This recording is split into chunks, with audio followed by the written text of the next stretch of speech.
Good morning, dear students. Now today we will discuss properties of determinants.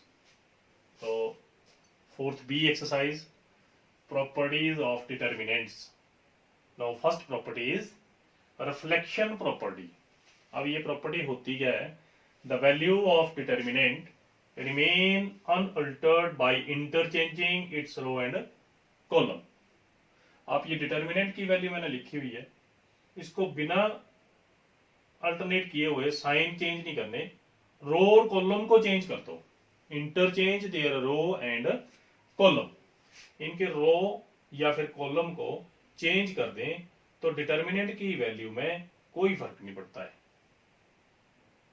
अब for example इसका आप determinant solve करें तो आपको बताया था एक्सपेंड, मैं इसका डिटर्मिनेंट सॉल्व कर रहा हूं, expand by R1 we gate,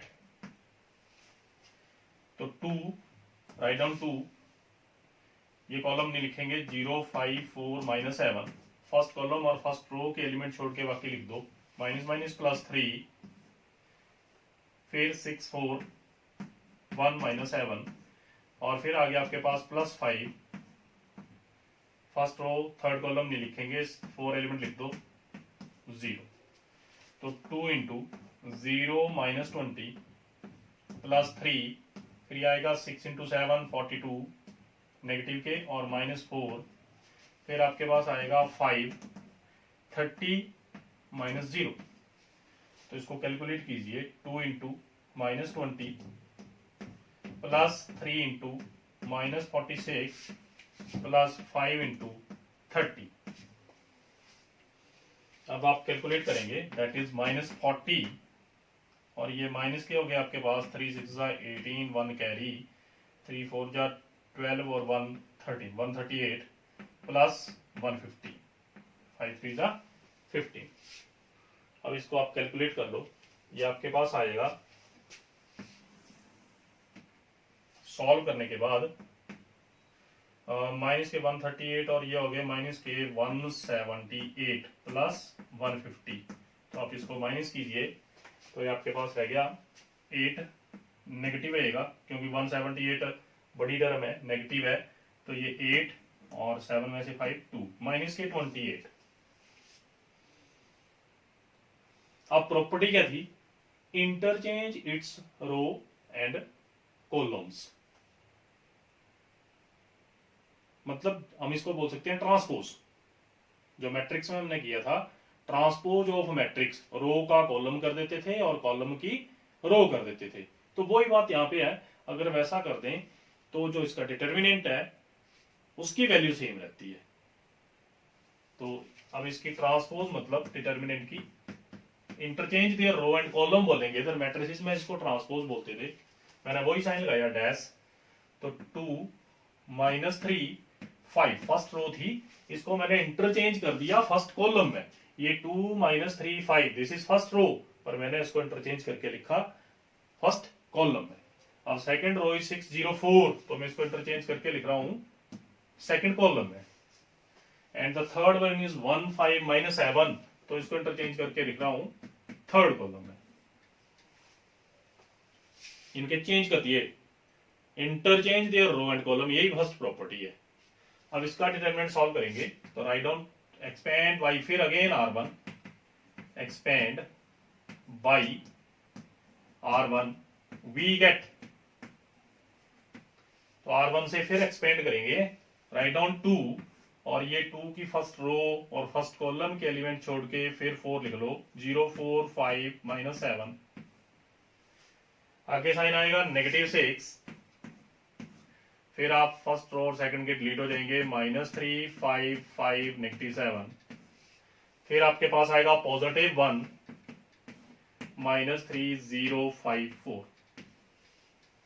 अब इसको आप कैलकुलेट करेंगे, 2 माइनस 0 माइनस 4 5 20, यहाँ पे साइन नेगेटिव बताया था, और 5 4 20 मल्टीप्लाई करना है, minus 6 into 21 minus 5 5 25, positive 1 minus 12 minus 0, तो 2 into minus 20 minus 6 into 21 minus 25 minus 4 plus 1 into -12, तो 2 इंटू -20 दैट इज -40 और प्लस 24 और -12, तो 40 और 12 -52 और प्लस के 24, तो ये आपके पास कितने बचेंगे इधर, माइनस के 52 प्लस के 24, तो ये आपके पास रह गया -28। तो डिटर्मिनेंट की वैल्यू सेम रहेगी दोनों में। If interchange their row and column, अगर हम रो और कॉलम को इंटरचेंज कर दें the value of determinant is same. मैंने इंटरचेंज करके एग्जांपल लेके आपको बताया, इसको हम इसके की पॉइंट बनेंगे। फर्स्ट की पॉइंट है इसका कि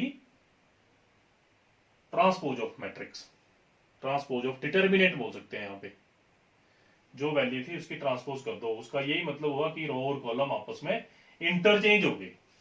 तो after that the value is same. आप इसका रिजल्ट लिख सकते हैं देयरफॉर, ये डिटर्मिनेंट का साइन है dash, the value is same, determinant दोनों का क्या रहेगा, सेम। नेक्स्ट प्रॉपर्टी हमारे पास सेकेंड इज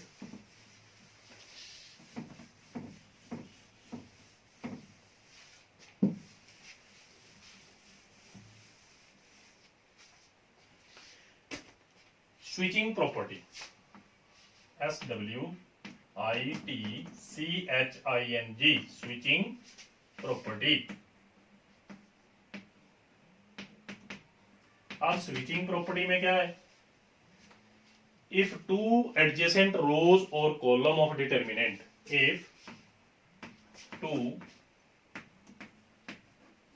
एडजेसेंट रो और कॉलम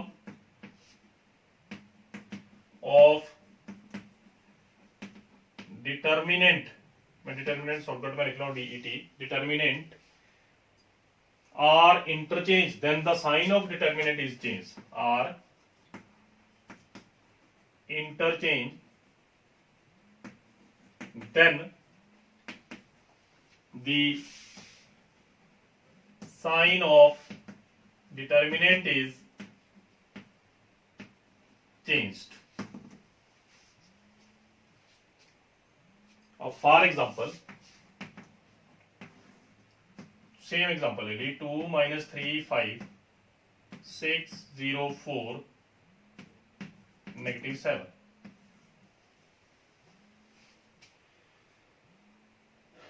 प्रॉपर्टी है इफ टू एडजेसेंट रो और column of determinant are interchange then the sign of determinant is changed. अगर किसी दो रो या कोई दो कॉलम आपस में चेंज करेंगे तो इसका डिटर्मिनेंट चेंज आएगा, नेगेटिव साइन आएगा साथ में।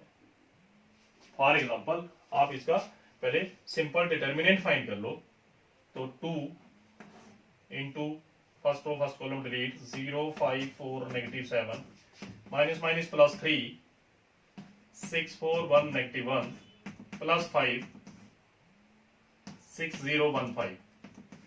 आप इसका डिटर्मिनेंट फाइंड करेंगे, तो डिटर्मिनेंट फाइंड करने के लिए 2 या है आपके पास 0 - 20 5 4 जा 20 प्लस 3 -42 -4 प्लस 5 30 -0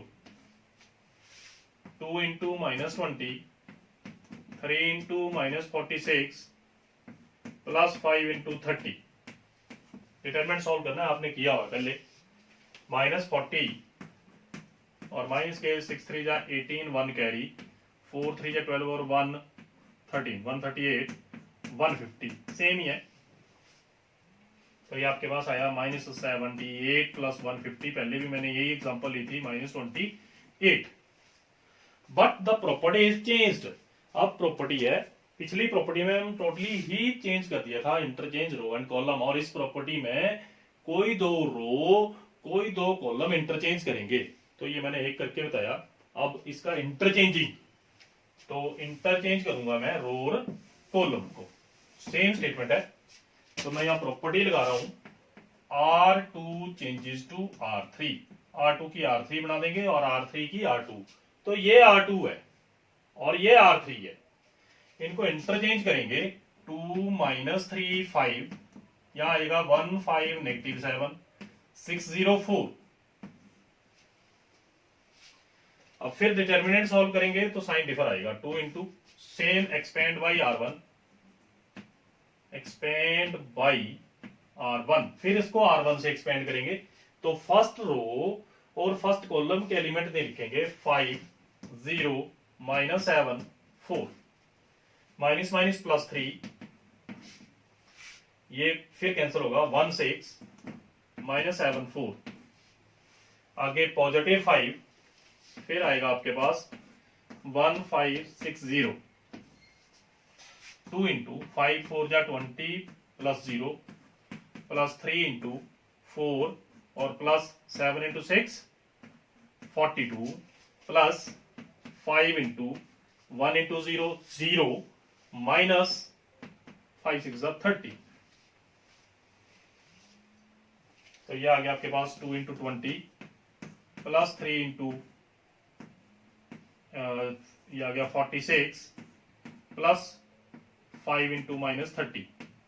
मल्टीप्लाई करेंगे 40, 6 3 जा 18, 1 कैरी 138 माइनस 150। आप प्लस कीजिए 178 माइनस 150, तो आपके पास आया 28 और पिछला कितना था नेगेटिव 28। तो डिफर इन साइन, ये प्रॉपर्टी थी। इफ टू एडजेसेंट रो और column of determinant are interchange then sign of determinant is changed.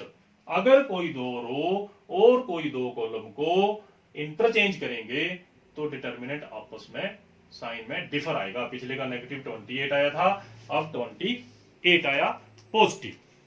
And the law next property is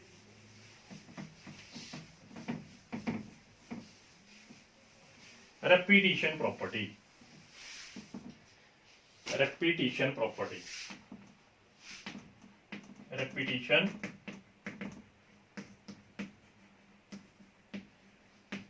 property। तो repetition property में क्या है?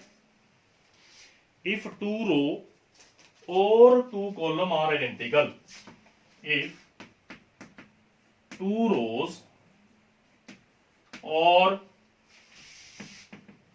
two columns are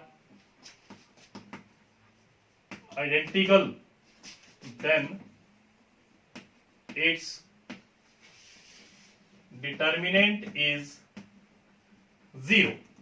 अगर कोई दो रो दो कॉलम की वैल्यू सेम है तो उसका डिटर्मिनेंट 0 आएगा। For example 3 2 3, 2 2 3, 3 2 3।